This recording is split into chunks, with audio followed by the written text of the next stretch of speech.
এই বেশ ভালো আছে, আমার হাতি যথেষ্ট। আরে চন্দু, আমি নাকি শুনতে পেলাম তুই দেশে যাচ্ছ বিয়ে করার জন্য। হ্যাঁ লালুদা, বয়স তো হলো, এমনিতে বিয়ে টিয়ে হয়নি সোনাওয়ালাদের, তা একটা মেয়ে দেখতে যাচ্ছি, এটি বিয়েটা হয় আমার। সাবধানে মেয়েটাই দেখিস। আরে লালটুদা কেন গো? আরে যখন মেয়ে দেখতে যাবি না, মেয়েকে পার্সোনালি জিজ্ঞেস করে নিবি কলম চেপানোর অভ্যেস রয়েছে নাকি, কারণ অনেক মেয়ের কলম চেপানোর অভ্যেস থাকে। আরে লালটুদা, বিয়ের সাথে আমার কলমের কি সম্পর্ক?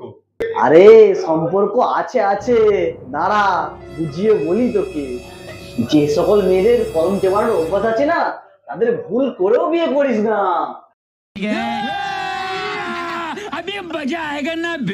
কারণ তোর এই একটা ভুল পুরা তোর ভবিষ্যৎ অন্ধকার করে দিতে পারে। ও মা গো, আমি আর কোনো মেয়েকেই বিয়ে করব না। এই বেশ ভালো আছে, আমার হাতি যথেষ্ট।